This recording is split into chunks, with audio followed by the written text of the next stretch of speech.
of feet to the bed and tossed Andrew onto the mattress. Andrew's towel fell open. Caleb ran his hands up Andrew's thighs and pulled him to the edge of the bed. God, I want you so much. I was worried you'd say no. If you hadn't asked soon, I was going to. I love you, Caleb. You can't get rid of me now. I love you too. Caleb leaned down and crushed their lips together. By the time they broke apart, Andrew lay gasping for breath. Caleb's eyes drifted to Andrew's neck. He moved his head to the side, baring his throat to his lover. Caleb groaned and leaned forward, his teeth tenderly marking the spot. Forever, he whispered, and bit down. Andrew hissed at the initial pain, but it passed quickly. He reached between them, guiding Caleb's hard cock to his entrance. Caleb responded with a push, but without slick, he didn't slip inside Andrew's body. With a low growl, he freed his teeth from Andrew's neck and reached for the side drawer. While Caleb poured the lube onto his fingers, Andrew reached up and felt the mark on his neck. It tingled beneath his touch. Andrew trembled. Caleb pushed his fingers inside Andrew's ass. His gaze locked on Andrew's hand, covering the mark.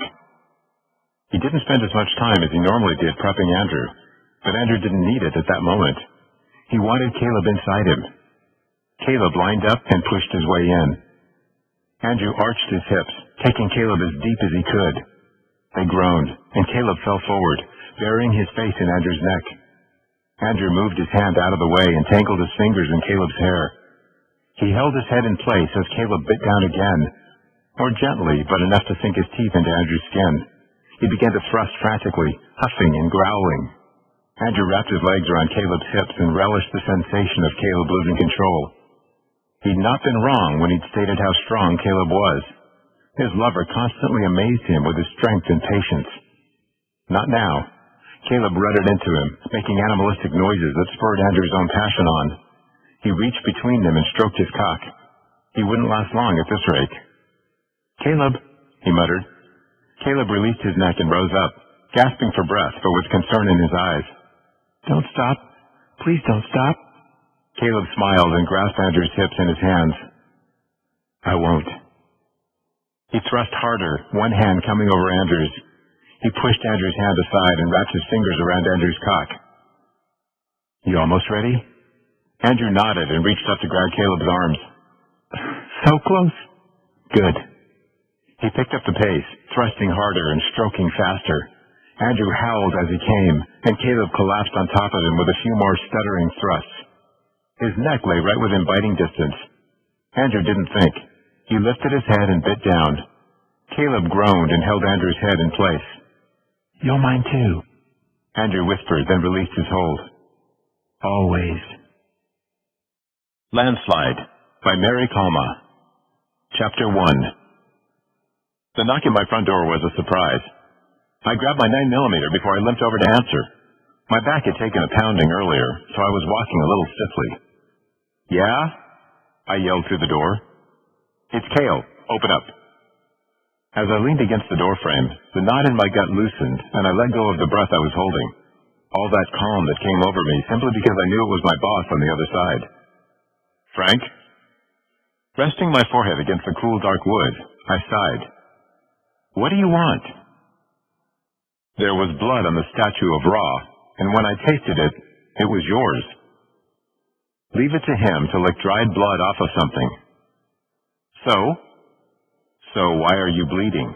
You were simply supposed to pick up the artifact and take it to Topper. I'm your courier, I reminded him.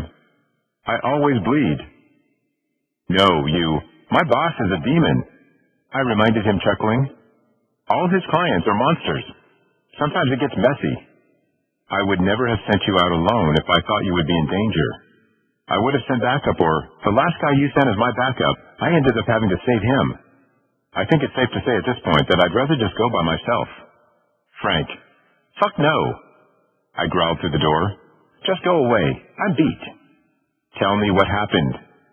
Charming was there, I answered, like that was enough. I heard him bump against the door. You're the only one who calls him that. My smile was probably resigned. The claw marks on my left forearm I had not gotten around to wrapping yet were still oozing blood. No, I'm not. He's a werewolf. How are you even alive if you tangled with him? He doesn't want to get shot with irradiated mercury, and honestly, I think he's getting used to me. What does that mean?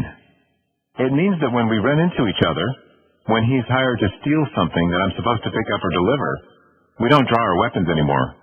He just throws me around. Which is impressive considering I pause to think. Like 2 of him. Frank, but that's how you know he's a werewolf. He can bench a guy twice his weight. Frank, maybe 3 times, I added thoughtfully. Open the door. No, I had to think.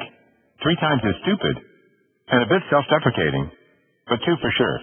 Frank, go away, I said firmly. I command you to open the door. I snorted out a laugh. Did you just try and use your boss's voice on me? His growl would have scared a lot of things. Human, demon, shifter, witch. I laid the XDM 9mm on the shelf by the front door. Leave me alone, Kale. I'm off the clock.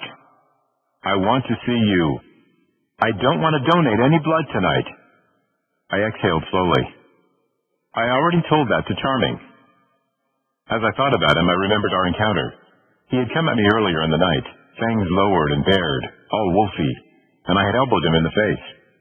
Bad dog, no biting. My words, combined with the action, made his face shift back as he stopped and gave me the smallest of grins. What? I asked. No biting? He questioned, chuckling. I could roll up a newspaper. Instead of bantering, he had thrown me across the room onto a table. Honestly, it had hurt when the wood splintered under me. But it had been more of a toss than a hurl, so I didn't come up shooting. I stood and waited. When he pulled a knife, I had squinted at him. Just let me have that damn relic. You can have the next one. He groused at me. My boss wants this one, and since he's the one who bought and paid for it, I said with a shrug, you need to back off, but I was hired to take it when you came to collect it. Okay then, I sighed. Come on. His yawn had said he didn't care that much either. Frank. I jolted from the sound, brought back sharply to the present. Open the door. My groan, I was certain, sounded whiny. No! Frank. I'm fine, Kale, I assured him. I will let my very human body do its thing all alone. Frank, and I have to pack anyway. Pack. I had thrown him. Yeah, I've got to go to an engagement party. What? He sounded so annoyed I almost laughed. If he were a friend, I would have opened the door, but he wasn't, so I kept it shut. And he couldn't come in without my permission. I had made sure of that. The mage who put the warding spell on my loft had owed me a favor. I had saved his daughter, who was a werewolf. She had been kidnapped, and some guys were forcing her to shift by holding a gun on her boyfriend. Once she had shifted, they planned on hunting her. It was sick and twisted, and I saw to it there was jail for 3 of the guys and death for 1. Hollow point bullets fragmented on impact. When I shot at something, it didn't live. After I restored her safely to her father, he swore, in my debt. The binding magic he used on my greystone was extremely powerful. He wanted to keep me safe, wanted to show the depth of his gratitude. So it was not surprising that nothing supernatural could come inside. The wards had come in very handy when I was running from conjured hellhounds just a week before. I had hurled open my front door and dived through. The dogs had hit the barrier right after me, and I heard yelps of pain and then silence. The 2 warlocks behind them had stopped and frozen there, staring at me. I had collapsed, heaving, on my rug. I was lucky that Charming hadn't been after me at that point. As I had learned the hard way when I tangled with the ghoul in my bathroom, supernatural meant anything from another dimension. But werewolves, any sort of shifter, could come and go as they pleased. When I had inquired of my vampire friend Nancy, who could no longer come over to my place, she said that undead fell strictly in the paranormal category, but because shifters change back into living, breathing, warm-blooded people, there was no magic to keep them out. The spell that would do that would have to be too precise for the magic to be very powerful. It didn't matter to me.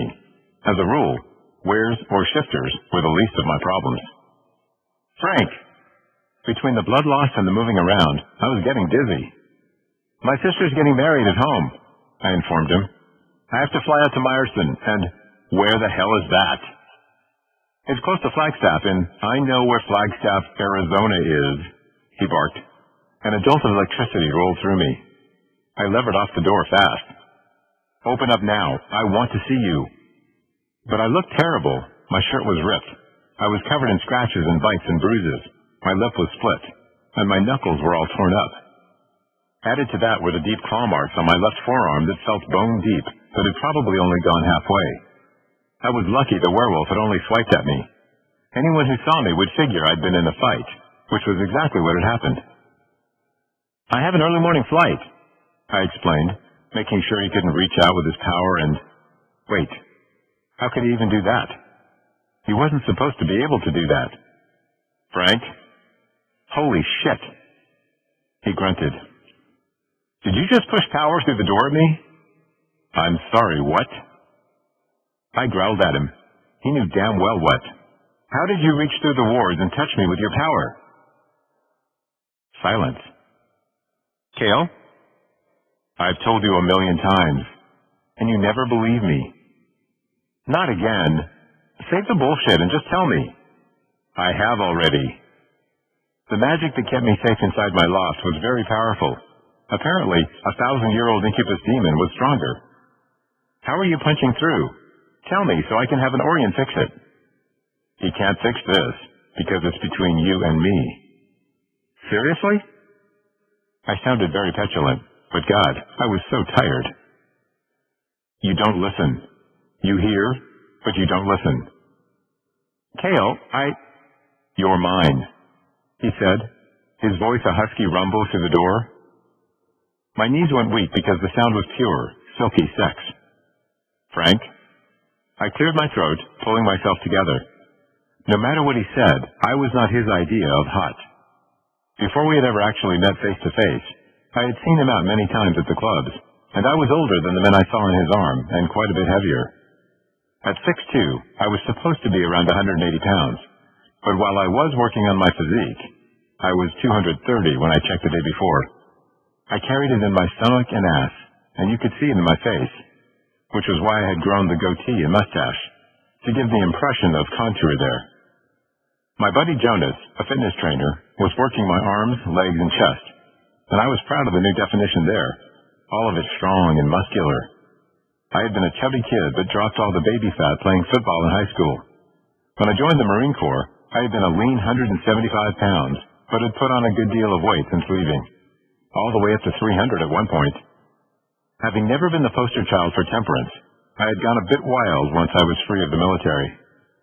A year ago, I had decided to really work on it, hence the time spent with Jonas, rugby on Sundays, and trying to watch what I ate. Despite my commitment, I was still thick and meaty, not a toned gym hardbody. It was my stepfather's favorite thing to needle me about, being husky, which made the idea of going home less than appealing. My sister Lindsay, though, she was the one getting engaged, and she was the one who wanted me there to hold her hand through the party. I was not about to be a no-show and disappoint her. Frank, just go away, Kale. I'll call you when I get back. Let me see you. You know, you guys are all so possessive of your people. I snickered. Do you know Triton nearly beheaded me earlier tonight because I said no when he wanted to take some of my blood? What's with the whole, he wanted your blood? Yeah, but sure as hell, I let him know I don't let vampires or any other demons suck